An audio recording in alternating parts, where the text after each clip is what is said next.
이번엔 몸도 마음도 다 바쳐 헌신할 다른 논팽이 만나기 전에 내 장씨 앞에 무릎 꿇리고 말 거야.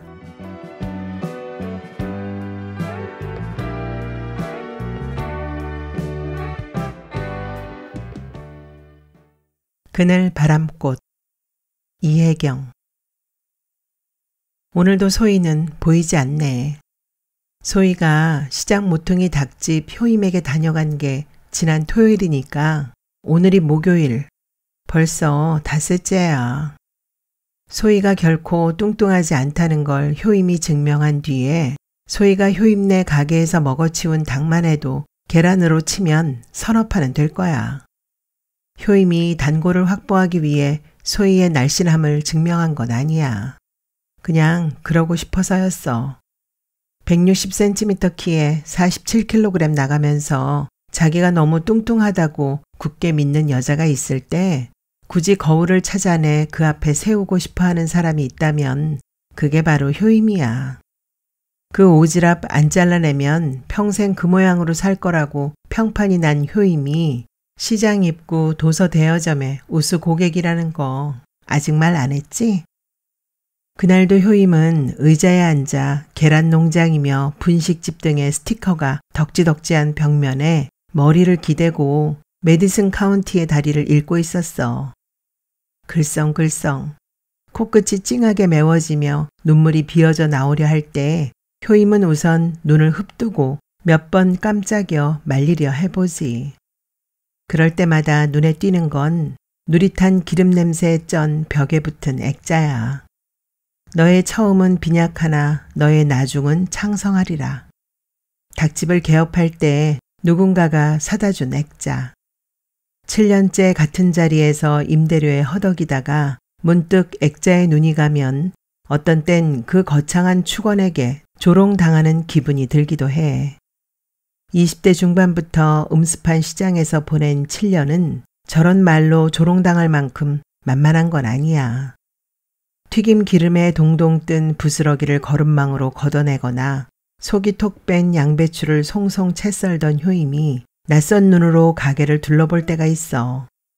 녹꽃을 피운 쇠파이프 의자와 탁자 몇 개인 실내, 낡은 냉장고는 때 맞춘 듯 윙 소리를 내기도 해.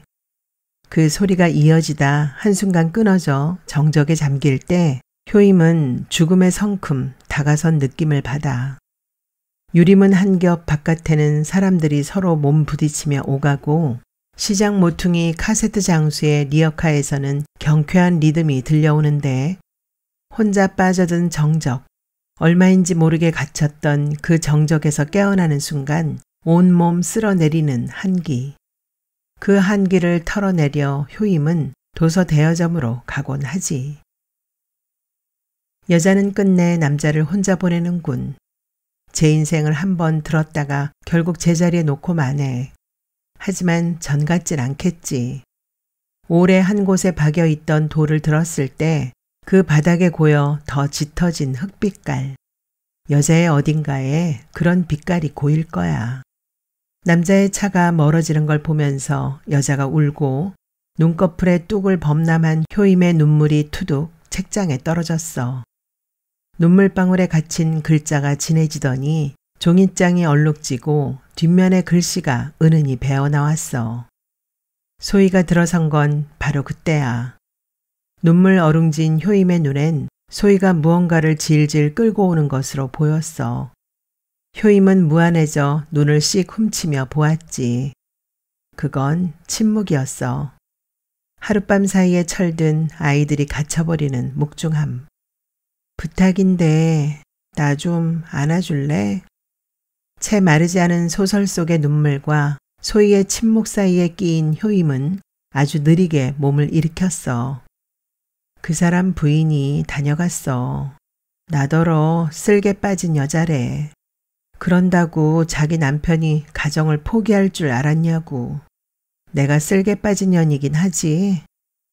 효임이 독신 사진작가와 유부녀의 운명적인 사랑과 이별을 쫓느라 한숨을 쉬던 바로 그 무렵에 거기서 10m도 안 떨어진 민정 혼수방에선 유부남 사진기자와 바느질하는 독신녀의 사랑에 종이 울리고 있었던 거야. 그놈의 종소리. 효임은 애꿎은 종소리를 원망하지. 성당 다닌다며. 성당에선 어떤 때 종을 울려? 깍둑썰기로 잘게 썬 물을 사카린 탄 물에 담그는 효임 앞에서 시키지도 않았는데 무청을 쓸어 모으며 소희가 다가앉았어. 머무적거리는 손길, 슬며t 비끼는 눈. 그런데도 온몸에 분분한 꽃가루를 효임은 알아보았어. 또 어떤 놈의 마음이 팔려서 저러나. 그래, 그렇게라도 행복했으면 됐지 하고 마음을 돌리다가도 끓는 기름에 닭을 집어넣은 것처럼 효임의 속이 부글부글 끓어오르는 걸 어쩌겠어.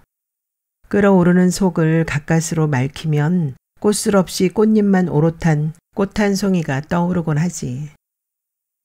효임에겐 3살 위인 바람둥이 오빠가 있어. 다감하고 잘생긴 오빠야.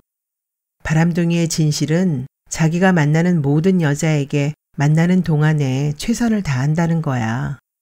만나는 여자마다 다 다른 향기로움으로 다가오는데 어쩌겠어. 문제는 여자들이야. 여자들은 그 최선이 오직 자기 한 사람에게만 향한 걸로 알거든. 나를 사랑하나요? 라고 묻지. 나 말고 또 누구 사랑하는 사람 있어요? 라고 묻지는 않잖아. 성당 앞에서 누굴 만났는데? 사진 찍는 사람, 사진기자. 근데 그 사람하고 눈이 마주치는 순간에 갑자기 성당에서 종이 울리는 거야. 왜 하필 그때 종이 울렸을까? 제 안에서 아직도 공명하는 종소리를 듣느라 소희의 눈이 투명해졌다. 효임은 짐작했지. 이번 연애가 끝날 때까지 종소리는 내내 소희의 안에서 우련하게 울리겠군. 때론 태풍 속에 놓인 듯 거세게, 때론 골풀 쓸어내리는 바람결의 섬세함으로 연애가 끝나는 순간엔 묘지에서 듣는 종소리처럼 황량하게. 마침내 사랑의 종소리를 받아 아는 소희의 가슴이 들먹였어. 이제 소리내어 울 차례야. 연애가 끝날 때마다 정해진 절차라서 효임은 소희의 눈물을 맞을 만반의 준비를 했지. 효임의 어깨춤에 습기가 느껴지고 나면 소희는 냅킨을 뽑아 눈물 콧물을 닦으며 비통하게 소리내어 울지. 쓸개뿐 아니라 내장까지 다 빼버린 걸음으로 허전거리며 걸어나간 소희는 다음 날부턴 결근이야. 사랑의 종말을 장식하는 결근. 벌써 몇 번째인지 모를 소희의 무단 결근을 주인인 민정엄마가 감내하는 건 소희의 바느질 솜씨가 워낙 빼어나서야. 소희는 재봉틀 앞에 앉으면 함초롬 해지지. 바느질 솜씨도 그러해서 소희가 꿰맨 한복을 다려서 펴놓으면 어디 한 군데 들뜬 데 없이 바닥에 착 달라붙는데. 칭찬에 인색한 민정엄마가 바느질 솜씨 하나는 인간 문화재급이라고 말한 걸 보면 알만하지. 오죽하면 그 옆에 범양 한복집 주인이 저 맵잔 손끝만 보쌈해오고 싶다고 했을까. 범양 한복집에 쓰린 속을 조금 달래준 건 잊을만 하면 무단결근하는 소희의 습성이었어. 이틀 전부터 효임은 발탄 강아지처럼 가방가게를 지나며 혹 장씨가 무얼 알아채지 않았을까 기색을 살피거나 혼수방 앞을 지나면서 기웃거리게 돼 있어. 현란하게 드리워진 한복천 아래 앉아있는 민정엄마에게 오늘도 연락이 없었나 물어볼까 하다가 효임은 슬그머니 지나쳤지. 소희의 결근에 자기가 기여한 바도 만만치 않은 것 같아 캥겼거든. 책은 왜 그렇게 열심히 읽는데? 책이라고는 미장원에서 읽는 여성지가 전부인 소희에겐 효임이 신기했나 봐. 어떤 날 효임이 잡다한 상식을 쉽게 풀이한 책 같은 걸 넘기고 있으면 소희는 거의 존경스러운 눈빛이 되기도 해. 심심하니까 읽지. 안 그러면 멍하니 앉아 있어야 하는데. 점심때와 저녁때 사이 바쁜 시간을 비켜서 술을 한잔 하려는 시장 사람이 없는 한 탁자는 대개 비어있게 마련이야. 생닭을 사가거나 닭을 튀겨가는 사람을 맞고 보내는 사이사이에 남는 효임의 시간을 죽이는 데는 책 읽기가 그만이었어. 심심하다고 다 책 보나? 그럼 글도 써? 수필이나 일기 같은 거. 일기는 무슨 이 나이에 일기 쓸 일 있냐? 밤이면 씻고 자기도 바쁜데 자긴 그런 것도 써? 아니. 하지만 일기를 열심히 쓰는 사람들은 어떤 사람들인지 궁금해서. 우리 남편이 그렇게 열심히 썼거든. 중학교 때부터 쓴 일기를 모아두었는데 죽기 전까지도 꼬박꼬박 쓰대. 그거 태워버리지도 못하고 두긴 했는데. 책 읽기 좋아하니까 언제 한번 보여줄까? 미쳤어. 남의 남편 일기를 내가 왜 보냐? 얼결에 밀쳤지만 말하는 순간 효임은 후회스러웠어. 소희보다 8살이나 많았다는 소희의 죽은 남편이 어떤 사람인지 효임은 처음부터 궁금했거든. 소희가 처음 효임의 가게에 들어서던 날은 몇십 년 만인가라는 무더위가 휩쓸던 몇 년 전 여름이었어. 자고 나면 몸에 땀띠가 솟고 가슴팍 고랑으로 땀이 줄줄 흘러내렸지. 기름손만 봐도 더운 날 해질 무렵에 땀이라고는 한 방울도 안 흘린 얼굴로 여자가 들어섰어. 30이 채 안 되었을까? 화장기 없는 얼굴이 초라했어. 저 닭 좀 튀겨주세요. 여기서 먹고 가도 되죠? 저녁 무렵에 혼자 와서 통닭을 먹는 여자는 흔치 않아서 효임은 여자의 얼굴을 좀 유심히 보았어. 가끔 입덧을 하는 여자들이 장을 보러 와서 그렇게 먹고 가는 경우는 있거든. 어떤 땐 시켰다가 막상 튀겨내오면 튀김 기름 냄새가 역하다고 싸들고 가는 경우도 있지. 여자는 부석부석하고 힘없어 보였어. 앉으세요. 효임은 벽에 붙은 선풍기 바람이 가는 쪽에 의자를 꺼내놓으며 말했지. 여자는 다소곳이 앉았어. 반말이도 되죠? 반말이는 안 되리라는 걸 미리 알면서도 우기는 눈이었지. 유아적인 꾸중 들을 걸 겁내는, 그리하여 제 안의 겁먹음에 대한 반발로 자주 깜빡이는 눈. 무슨 부탁이든 거절하지 못하게 만드는 사람이 있는데 여자도 그랬어. 오히려 그래서 효임은 거절할 수 있었을 거야. 반말이는 안 돼요. 먹을 만큼 먹고 나머진 싸드릴게요. 냉장고에 두었다가 전자레인지에 데워두시면 좋아요. 아니면 반은 튀기지 말고 드릴 테니까 가져가서 요리하시든가. 어떡하나? 그럼 한 마리로 튀겨주세요. 여자는 효임이 마늘소스와 후춧가루를 끼 얹어낸 튀김닭에 손대기 전에 묵묵히 바라보았어. 무고한 식탐과 그 식탐을 부리는 자신에 대한 경멸 같은 게 여자의 얼굴에서 괴롭게 뒤섞였어. 그러더니 먹기 시작하더군. 무슨 의식을 거행하는 사람처럼. 자기가 지금 먹고 있는 게 닭고기가 아니라 거룩한 음식인 것처럼. 그런 여자를 가리키는 표현으로 효임이 그 순간에 떠올릴 수 있었던 건 넉나간 여자였어. 효임이 냉장고에서 사이다를 꺼내서 한 잔 따라 내민 건 아마도 그 나가버린 넋을 톡 쏘는 사이다의 기포가 되돌릴지도 모른다는 기대가 아니었을까. 고맙습니다.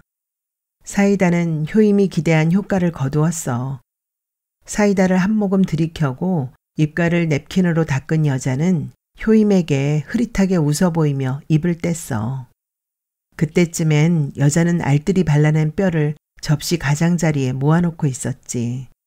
뼈 더미가 남은 고기보다 수북했어. 그런데도 먹는 속도가 여전한 걸로 보아 닭 한 마리가 결코 양에 넘치는 건 아니었어. 저 너무 잘 먹죠. 그래서 통 살이 안 빠지나 봐요. 살? 효임은 눈으로 여자를 훑어내렸어. 소매 없는 티셔츠에서 비어져 나온 여자의 팔은 미끈하기가 외모 같다고 채소가게 민지 엄마가 감탄하는 효임의 팔보다 가늘면 가늘었지 두껍진 않았어. 화장기 없는 볼은 정면에서 보면 넓적한 턱뼈 덕분에 통통해 보였지만 옆에서 보면 꺾인 듯 살이 없었어. 아가씨가 뺄 살이 어디 있다고. 내 보기엔 더 쪄야겠구만. 아니에요. 저 뚱뚱해요. 그런데 고기가 자꾸 먹고 싶어지니 탈이에요. 그리고 저 아가씨 아니에요. 그날 나가다 말고 여자는 말했어. 저기요, 근데 저 닭 말이에요. 꼭 사람들 같아요. 여자가 가리킨 건 입구에 놓인 진열장을 겸한 냉장고였어.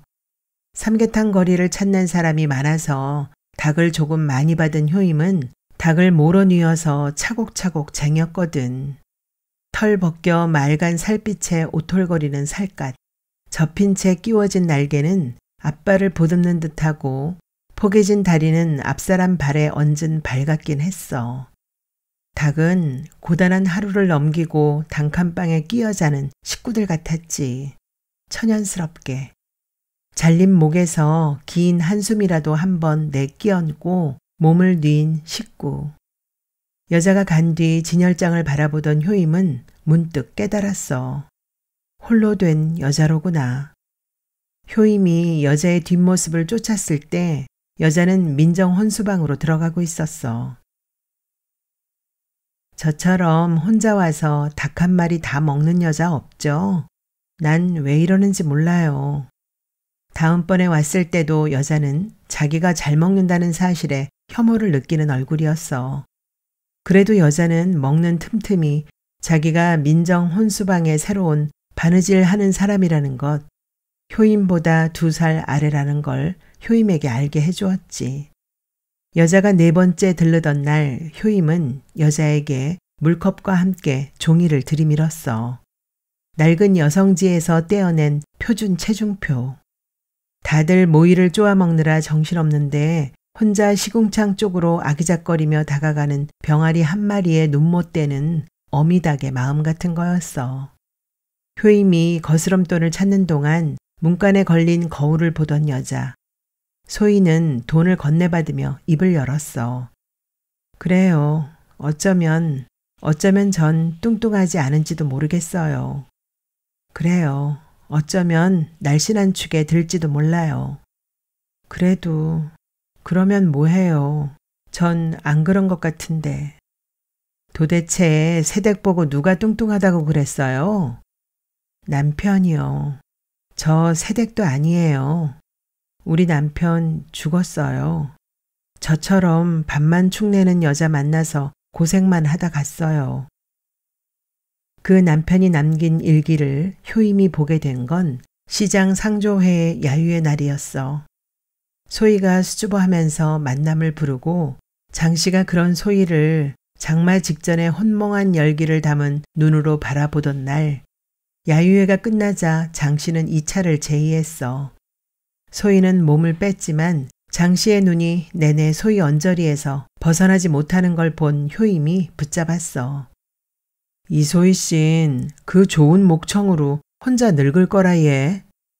목청과 혼자 늙는 게 어떤 상관관계를 가지고 있는지 모르지만 장씨는 소희의 잔에 술을 따르며 물었어.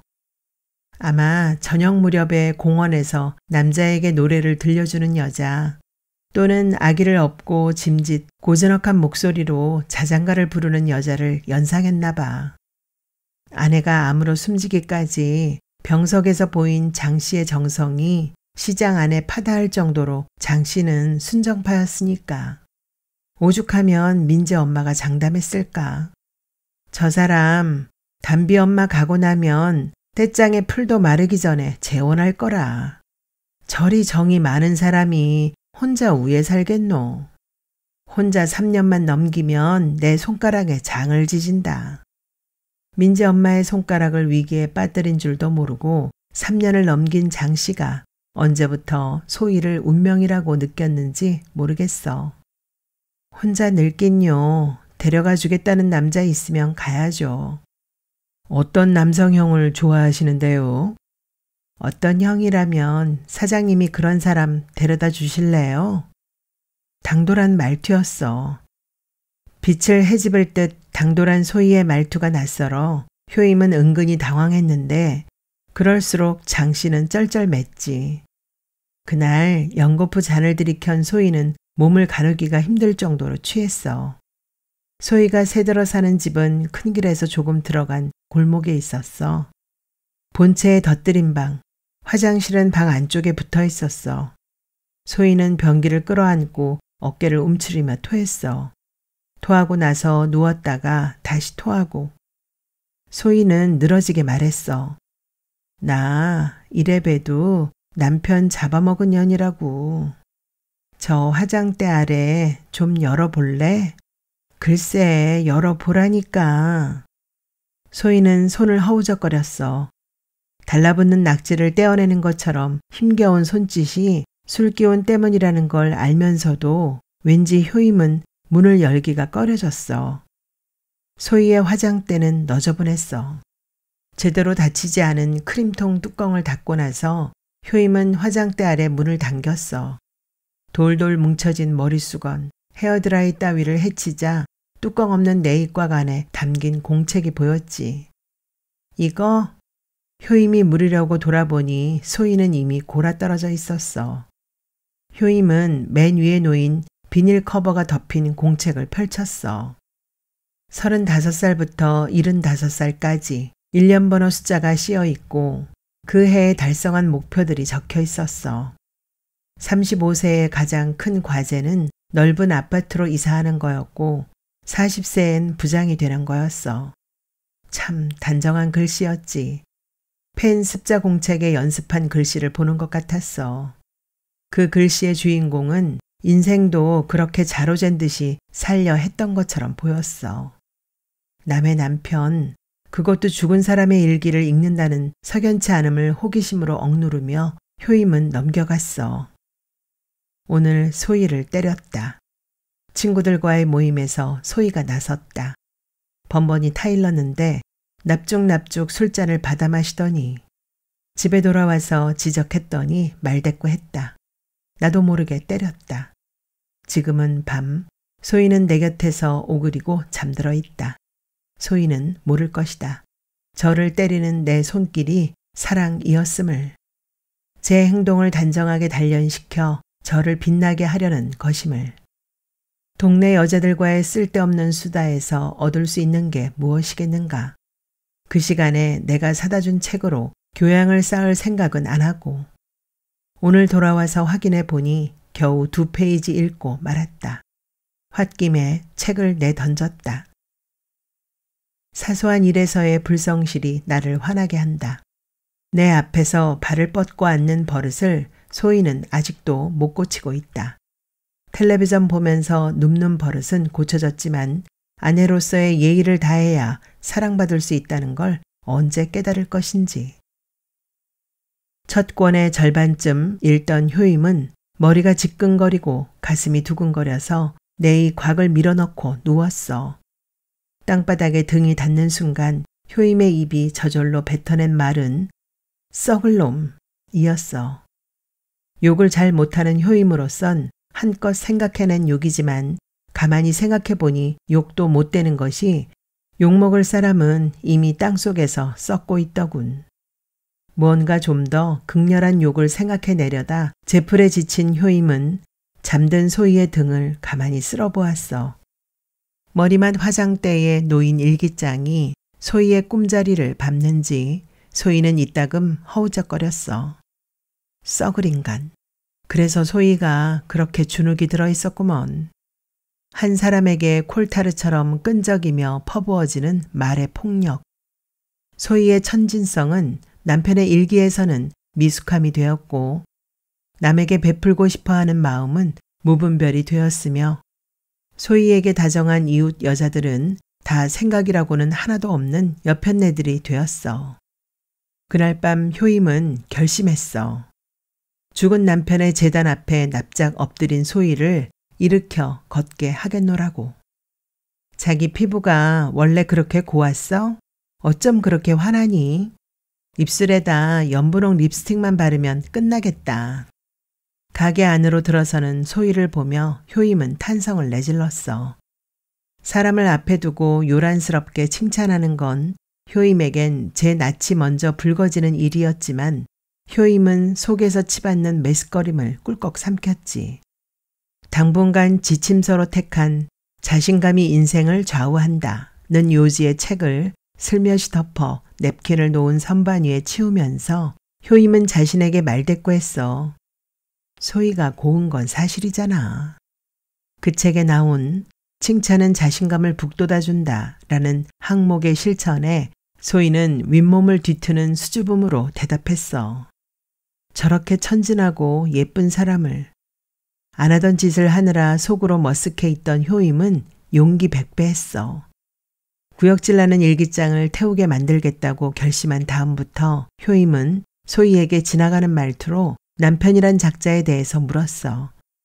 일기를 읽힌 걸 잊었는지 소희는 짧게 대답했어. 좋은 사람이었어. 입을 다무는 소희의 눈에서 효임은 입만 떼면 좋은 사람을 뒤집어 말할지도 모른다는 두려움을 읽어냈지. 그럼 자긴 나쁜 사람이고? 소희는 그 말을 받았지. 그럼 우리 남편이 나한테 해준 거 절반도 못했어. 생각하면 나쁜 년이지. 남편이 자기한테 어떻게 잘해줬는데? 나같이 못생기고 성질 못된 여자를 우리 남편 아니면 누가 데리고 살았겠어. 열려놨다. 그 남편이 어떻게 잘났는데 얘기나 들어보자. 소희의 눈이 깜짝이면서 고개가 한쪽으로 슬며t 기울기 시작했어. 나이를 어디로 먹었는지 무구한 얼굴, 결코 못생기지 않은 얼굴, 선생님 앞에서 손을 내밀고 매가 떨어지기를 기다리는 아이의 주눅들림. 가슴이 찡해졌지만 효임은 다그쳤어. 약국집 딸 소희는 그만한 여자대학을 나와 집에 있었어. 대학 시절 친구들은 소희를 놀리곤 했지. 너는 대학에 다니는 게 아니라 유치원에 다니는 애 같다고. 강의 시간에 빠지면 큰일 나는 줄 알고 한여름에도 스타킹을 꼭꼭 챙겨 신고 다니던 소희는 같은 과 친구가 너 버진이니? 라고 물었을 때 버진이 무슨 뜻인지도 몰랐을 정도로 맹한 데가 있긴 했어. 제약회사 영업사원이던 소희의 남편은 소희보다 8살이나 많았어. 엄격하던 소희의 아버지, 그런 아버지 앞에서 굽실거려야 하는 처지인 그가 소희에게는 딱해 보였어. 나이차가 너무 나는 데다 남자에게 부모가 안 계시다는 것, 소희 아버지가 알아본 바에 따르면 처세에 지나치게 빈틈이 없다는 것 때문에 결혼은 반대에 부딪혔어. 밖에서 그렇게 완벽한 사람은 집에선 잘 못한다는 게 아버지의 지론이었어. 식구들이 한 사람도 빠짐없이 반대하는 바람에 소희의 모성애는 집과의 인연을 끊고라도 결혼하겠다고 고집할 만큼 비대해졌어. 결혼하고 나자 남편은 처가에서 받은 수모를 하나하나 되살려가며 귀엽게만 자라서 제멋대로인 소희를 가르쳤어. 집안의 모든 물건은 정해진 자리에 놓여야 했고 소희는 남편 앞에서 꼭꼭 무릎을 꿇고 앉아야 했어. 여자가 살이 찌면 돼지비계 냄새가 나는 것 같다는 남편의 말에 소희는 먹는 즐거움을 잃었어. 그런 건 오히려 견딜만 했어. 그냥 저를 죽이고 남편이 원하는 대로 맞춰가면 되었으니까. 사람이 있고 없고에 따라 달라지는 남편의 태도에 낑겨서 어리둥절한 것에 비하면 쉬었다는 얘기야. 소희의 남편은 능력 있고 성실한 사람이었어. 사회생활에서 나무랄 데 없는 모범생이었지. 어쩌다가 친구들의 모임에 나가면 그렇게 소희에게 극진할 수가 없었어. 소희 앞으로 찬그릇을 당겨놓고 냅킨을 뽑아서 그 앞에 놓아주고 가끔 남들이 보는 앞에서 사랑스러워 못 견디겠다는 듯이 뽀뽀도 하고 소희가 실수하면 귀엽다는 듯이 보면서 우리 집 사람이 원래 이렇답니다. 감싸주고 그때마다 소희는 어리둥절해서 인형처럼 웃어야 했지. 저렇게 능력을 갖춘 사람이 자상하기까지 하니 얼마나 좋을까 하는 여자들의 감탄사를 들으며 남편은 원래 이렇게 자상한 사람이었어. 그런데 내가 못되게 굴어서 집에선 그렇게 무섭게밖에 할 수 없었나 봐.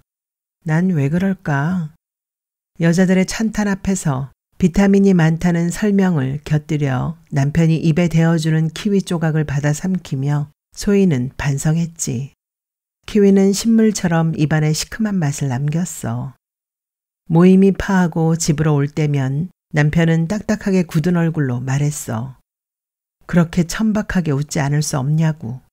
먹는 태도도 품이라고는 하나도 없는 데다 자연스럽지 못하고 쭈뼛거린다고. 당신을 위해서 말하는 거야.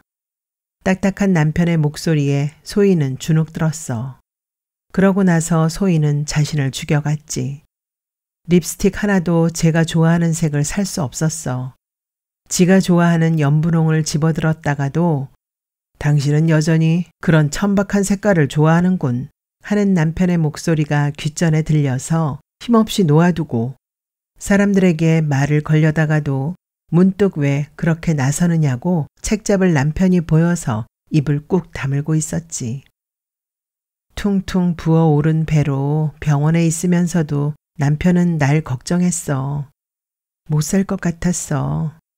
그런데 나 이렇게 잘 살고 있네. 신기한 일이야. 썩을 인간. 저 없는 세상에서 소희가 잘 살 거라는 생각을 하면 견딜 수가 없었겠지.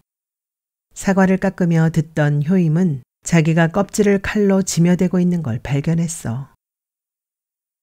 소희가 얼마나 아름다운지를 일깨우려는 효임의 노력은 나날이 효과를 보았어.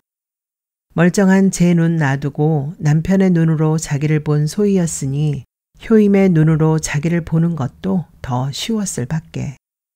한복을 만들고 남은 짜투리 천으로 조각볼을 만들어 구청에서 주최하는 공예전에서 상을 탄 것도 소희에겐 힘이 되었어. 바늘땀을 받고 나서도 남편의 눈으로 챙겨보고 마음에 안 들면 뜯어서 다시 박아 버릇했으니까 오죽 꼼꼼했겠어. 남편이 들이민 거울을 치우고 효임이 내민 거울을 바라보면서 나날이 피어난 소희는 그 천진한 매력을 햇무리처럼 퍼뜨리기 시작했어. 해가 빛나면 그 변위를 쬐려드는 사람이 있기 마련이지. 그래서 얼굴이 이렇게 환해졌구나. 누군데? 괜한 붕어빵을 들고 와서 머뭇거리던 소희가 사실은 하고 입을 열었을 때 효임은 장씨를 떠올렸어. 소희와 효임이 친하다는 걸 안 뒤로 전에 없이 튀김닭을 안주로 술 한잔하는 취미를 붙인 장씨였으니 여기 사람은 아니야. 소희는 효임의 기대를 단박에 무너뜨렸어. 사내에 대해서 들으면 들을수록 달디 달던 단팥이 효임의 혀끝엔 씁쓸했어. 채 녹지 않은 사카린 덩이를 씹었나 봐. 소희는 제 역할을 비련의 여주인공으로 고정시켜 놓은 것 같아. 온 몸을 내던져 헌신하고 헌신짝처럼 버려지는 여자. 첫 연애부터 일관된 소희의 안목은 번번이 효임의 입맛을 떨어뜨렸어. 소희의 연애 상대는 한결같이 소희에게 뭔가를 요구하게 되었지. 몇 번의 연애를 지켜본 뒤에야 효임은 깨달았어. 그 남자들이 원래 그런 게 아니었어. 소희가 그들을 그렇게 만들고 있었어. 대상을 향해 자기를 무장해제하고 환하게 나부끼는 여자. 벽에 부딪혀 멍들고도 벽보다는 자기를 원망하는 여자가 있으면 신기해서 자꾸 멍들게 하고 싶은 사람도 있는 법이거든. 멍든 채 나대는 소희를 지켜보면서 그에 못지않게 멍드는 이가 있으니 장씨야. 천적이란 게 있긴 있나 봐. 소희가 싸늘히 외면하는 유일한 남자는 바로 소희에게만 목매달고 있는 장씨야. 소박한 소희를 좋아했던 장씨는 눈부시게 피어난 소희에게서도 결코 눈 돌릴 순 없었지. 사람에게 목매단다는 점에서 둘은 참 많이 닮았어. 다른 게 있다면 장씨가 일편단심 민들레의 그 민들레라면 소희는 민들레 홀시되어의 그 민들레라는 거지. 일편단심 민들레가 지친 나머지 결혼할 뻔한 적이 있어. 작년 가을이었을 거야. 잘 됐네요, 장 사장님. 아가씨가 처녀라면서요. 장 사장님 아니면 결혼 안 한다고 했다면서요. 소희의 목소리가 낭낭했지. 담비가 새엄마를 맞는다는 소문이 시장 바닥을 휩쓸 만큼 휩쓸고 큰 길로 빠져나간 어느 날 효임이 영업을 끝내려는 참에 들어선 사람은 소희와 장씨였어. 장씨 깜냥으론 마지막 확인을 하려 했는지도 몰라. 무슨 예, 지가 뭐 볼 게 있다고 그러게 심꺼. 결혼도만 날 받아놓은 것도 아니니 결정된 것도 아니고 예. 처녀장가를 갈판인 장씨의 자부심은 소희를 바라보는 애절한 눈초리에 치여 흔적도 없어졌어. 아이고 저 먹통. 컵을 씻는 척하면서 그쪽으로 신경을 곤두세우던 효임은 장씨의 얼굴을 한 대 갈길 듯 팔을 움찔하다가 그만 컵을 미끄러뜨렸어. 다행히 설거지통으로 떨어지는 바람에 분위기를 깨진 않았지만 그렇게 오래 좋아하고도 어떻게 다루어야 할지 모르는 걸 보면 장씨 어디가 모자라긴 한가 봐. 소희 같은 여자는 머리채 휘어잡고 나서야 한다고 효임이 푼푼히 일렀건만 또 기고 들어가잖아. 벌써 소문이 쫙 났는데요. 그 아가씨가 장 사장님하고 결혼 못하면 평생 장 사장님만 바라고 살 수도 있다고 했다면서요. 장 씨는 얼굴이 벌개졌어. 순정파 장 씨는 의리파이기도 해서 자기를 사랑한다는 것 때문에 소희와 대면도 못한 여자가 소희에게 모욕당하는 건 견디기 어려웠을 거야. 무신, 말씀이 지나치네 얘. 간신히 그 말을 한 장 씨는 앞에 놓인 소주잔을 드는 동작으로 노여움을 가렸지. 그러나 그 눈에는 어찌할 길 없는 매혹이 들어있으니 장 씨가 듣기에 야비하기 짝이 없는 말을 하는 그 순간에도 소희는 장 씨에게 매혹적으로 비춰지는 것이었어. 근처에 가기만 해도 칼날로 베일 듯 날선 매혹. 그 매혹이 뒷날 장 씨를 소리 소문도 없이 파원하게 했겠지만 소희가 장 씨에게 잔인하게 굴 때마다 그걸 보는 효임의 가슴은 까닭없이 흐득거리며 비듣는 소리를 내지. 소희가 장 씨에게 잔인하게 굴 때마다 효임은 거기서 소희의 지난 날을 보게 되거든. 그 지난 날이 자꾸만 사뿐히 지려밟고 가시옵소서라며 소희를 엎드리게 하는 것 같아.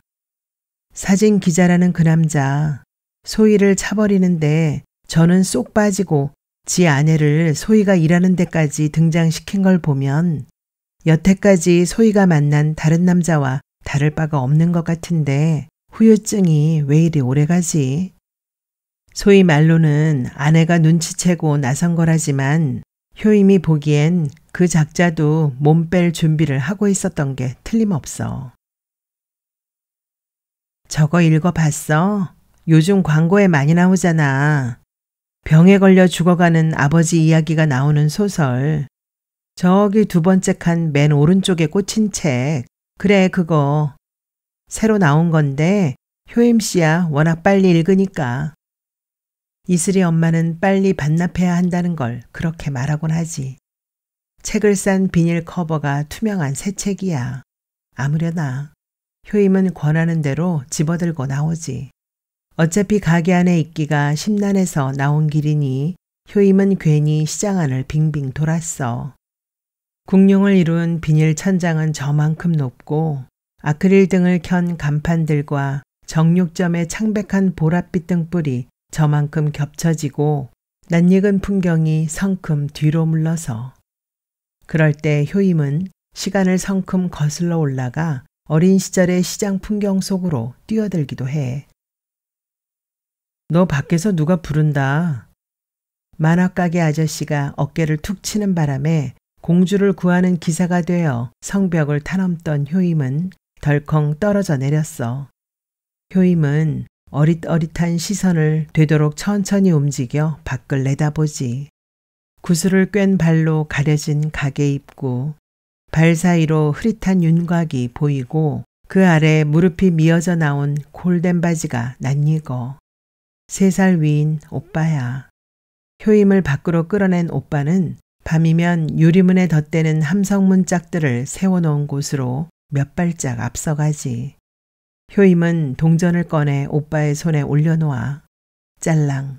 동전이 오빠의 호주머니 속에 떨어지는 순간 효임은 기사와 공주의 앞날이 어떻게 되는지 알려면 앞날을 기다릴 수밖에 없다는 걸 깨닫지. 만화가 금기이던 그때 만화가게에 있는 걸 들켰으니 오빠 입을 막느라 가진 돈을 다 써버렸거든. 그 무렵 효임은 자기가 곱슬머리 컬을 완벽하게 그려내는 만화가가 되거나 글을 쓰는 사람이 될 것이라고 막연히 예감했었어. 여전히 시장바닥에 있을 줄은 몰랐지. 사랑했던 날들보다 미워했던 날이 더 많아. 우리가 다시 저 강을 건널 수만 있다면. 카세테이프가 차곡차곡 실린 리어카에서 나오는 노래가 효임을 붙잡았어. 다시 건널 수 없는 강. 흘러버린 시간이 가슴에 막막하게 부딪혀와 효임은 들고 있던 책을 끌어안고 그냥 서 있지. 하지만 당신과 나는 만날 수가 없기에 당신이 그리워지면 저 강이 야속하다오. 노래의 끝부분에 눅진하게 젖은 채 가게 안에 들어서는 효임을 실내의 칙칙함이 저만큼 쑥 물러날 정도로 훤한 사내가 맞았어. 별일 없었냐? 오랜만이야. 여자들로 하여금 침묵으로 꽃잎을 피워내게 하던 바람둥이 오빠. 언젠가 소희가 보고 나서 눈을 반짝일 만큼 아직도 용모가 수려한, 그러나 제안의 바람기에 휘둘리며 살아온 날들이 배어나와 허랑함이 두드러지는 그 오빠는 아직도 미혼이고 직장도 없이 떠도는 신세야. 분위기 좋은 찻집에서 아무도 위로해 줄 길 없는 중년의 쓸쓸함을 말하기에 어울리는 사람. 그가 시린 가슴을 슬며t 내밀면 소희 같은 여자들은 제 가슴으로 그 허전함을 덮어주고 싶어 두근거리겠지. 어디서 매서운 여자한테 걸려들어서 정착했으면 좋으련만. 효임은 말없이 가게에 딸린 방의 장롱 서랍을 열어 맨 아래 칸에 미리 장만해둔 봉투를 꺼내어 오빠에게 내밀었어. 닭 한 마리 튀길게. 먹고 갈래? 생각 없어. 오빠는 손을 내저었어. 오빠의 손은 칼을 들거나 튀김 기름 방울에 댄 자국이 군데군데 흉터로 남은 효임의 손보다 더 곱고 희지. 아무 일도 못할 것 같은 손이야. 돈만 받으면 얼른 나가는 건 미덕일까. 이번엔 얼마나 버틸지 모르겠어. 며칠 전부터 효임의 속에서 일던 조바심은 소희 때문만은 아니었던 것 같아. 오빠가 남들처럼 제대로만 대학에 가주었더라면 어쩌면 효임도 대학에 갈 수 있었을지도 몰라. 효임은 국문과에 가고 싶어 했어. 어쩌면 여성지의 화보에 나오는 공원 벤치에서 아득한 눈으로 무언가를 응시하는 시인이 되었을 수도 있었겠지. 삼수를 한 오빠의 입시와 효임의 입시가 겹쳤을 때 한꺼번에 둘은 벅차니 네가 정이 가고 싶다면 내년에 가렴. 효임에게 그렇게 말씀하신 아버지는 효임이 자전거포에서 격리를 보면서 날깃날깃한 교과서를 틈틈이 펼치던 해에 어머니와 3개월 상관으로 돌아가셨어. 이따금 효임은 생각해보지. 아버지가 살아계셨더라면 뭔가가 달라졌을까. 시장 안 가게들이 내건 아크릴 등의 빗살 속으로 오빠는 멀어져 갔어. 문 여자의 눈엔 훤칠하겠지만 효임의 눈엔 부실하게만 보이는 뒷모습이 저만큼 환한 곳으로 사라져가네.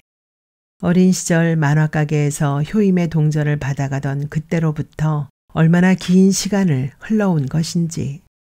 어쩌면 이 생을 문턱문턱 뜯어내고 있다는 서러움이 후두기는 빛낯으로 효임을 때려오지. 어쩌면 효임은 오빠를 어느 만큼 사랑하는 것 같기도 해. 오빠에게 돈을 건넬 때 그때 비로소 시장 안에서 보낸 남루한 시간에 보상을 받는 기분이 들거든. 그러고 보니 가을이야. 시장 안에선 짜장면으로 늦은 끼니를 때우는 아주머니의 앞에 놓인 알밤으로나 느껴지는 가을. 몸빼 차림에 골반이 퍼지고 다리가 굽어 어기적거리는 걸음의 아주머니들. 생의 가을날을 맞아 바스라지기 직전에 단풍 같은 모습들. 저희들의 생에도 한 번은 화냈던 날들이 있을까? 그 기억을 그들은 어떻게 감당하는 걸까? 효임은 멍하니 바라보지. 만화가게에 가는 게 금기였던 그때 어른들이 왜 그렇게 만화며 소설책 읽는 걸 금했는지 효임은 이제야 겨우 알 것 같아. 만화는 낯선 곳으로 데려다 주지. 이 생의 남노함에서 건져내어 화려한 주인공이 되게 하지. 거기선 꽃으로 피어날 수도 있고 멀리 멀리 떠나버릴 수도, 떠났던 곳으로 돌아와 용서받을 수도 있지. 그렇게 만화와 소설 속의 세계에서 떠다니는 사이에 발은 수소풍선처럼 조금씩 현실에서 떠오르지.